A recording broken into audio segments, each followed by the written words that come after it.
Welcome to the last lesson in this unit, a mixed practice with factoring. So we're going to look at all the different methods again and the different pathways and questions we can ask ourselves to effectively factor a polynomial completely. So here's what we're going to look for in our work regardless.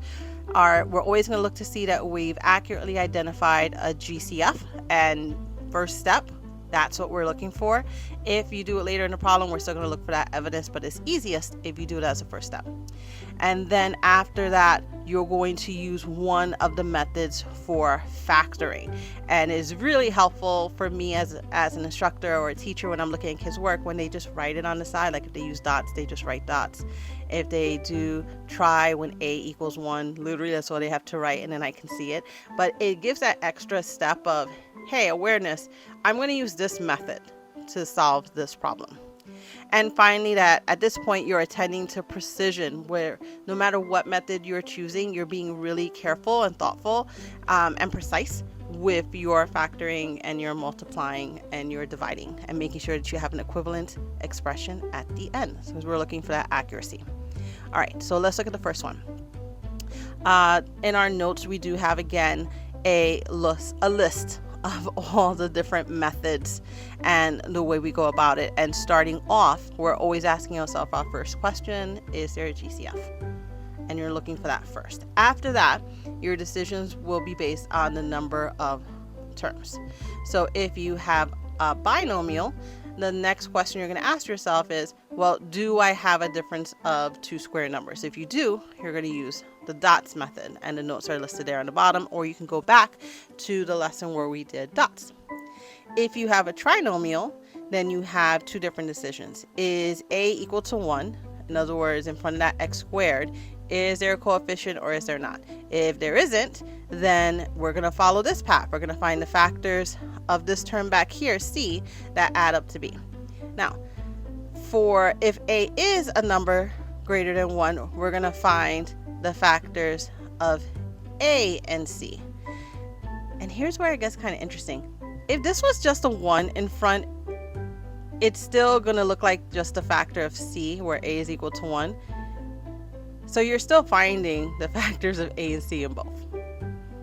It's just here, because we know this is 1, we just automatically just look at the c. But same process. We're going to find the factors of a and c that add up to b, and we're going to use that to split b. That's going to be our goal. We want to split b so that we have 4 terms, and then we can use grouping. So that's our goal there, if you have a trinomial where a is greater than 1. And then lastly, over here, you have, if you have 4 terms, we're going to factor with grouping. So these are all the different things we're going to look at. Again, go back to any of your notes if you need more practice. Look back at your exit tickets, all the feedback you've gotten to help you get to this point, because this is where we want to master it. And let's get to our first example. When factored completely, the expression 3x squared minus 9x plus 6 is equivalent to what? All right, so let's go through this together. First step, is there a GCF? And yes, there is. It's 3. So let's factor that out. And that leaves me with x squared minus 3x plus 2. This gives me a trinomial where a is equal to 1. So I'm going to find the factors of our c, which is 2, which is just 2 and 1. But they have to also add up to 3. So how is that possible? It works when they're both negative. All right, so now that I have that, I can have x minus 2 and x minus 1. Now it's completely factored out. I'm going to look at my choices, and I do see it here as choice D. So I have 3 times x minus 1 and times x minus 2, even though they're in a different order. It's associative. I can rewrite it. They'll all be multiplied together. As an extra step, though, I do want to check my work, so we're going to do that. And I'm going to put that in. I'm going to write check. And I'm going to distribute first.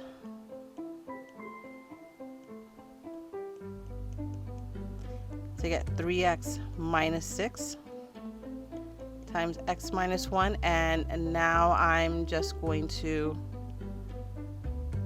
FOIL it. Even though it's in array boxes, it's still FOIL. 3x minus 6x minus 1. So 3x squared minus 6x minus 3x plus 6. Let's combine like terms, which you knew were going to be those middle terms anyway, because these are always like terms. So 3x squared minus 9x plus 6. That is our original answer, so we are correct. All right. Hit pause and jot this down, but I want you to note, look at my evidence. I'm showing you that I factored out the GCF, that I looked for that, and I did it in my work. If I didn't see a GCF, I could have just written no. Then I showed you which method for factoring, and you could actually see how I did that in all of my work.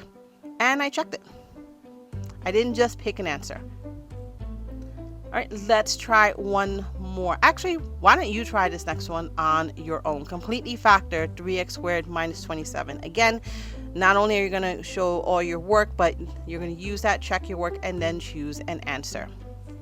Hit pause and solve this out.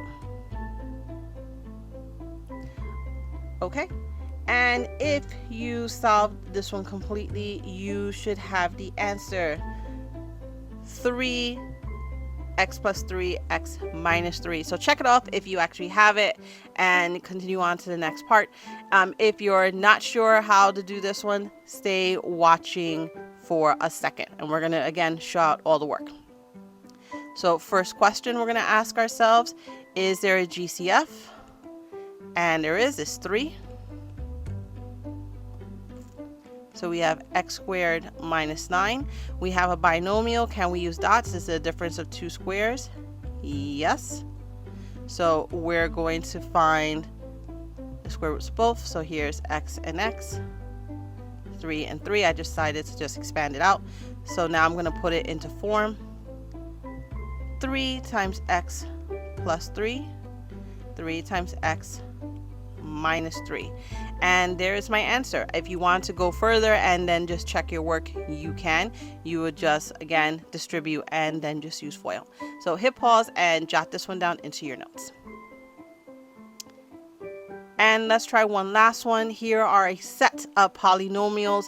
Look through the entire bank of different polynomials and you're going to try to sort them. Identify which ones can be solved using difference of squares, which ones can be solved using trinomials where a is equal to 1, which ones can be solved as trinomials where a is not equal to 1, and then grouping. And I will tell you there will be one that doesn't fit into any of these groups.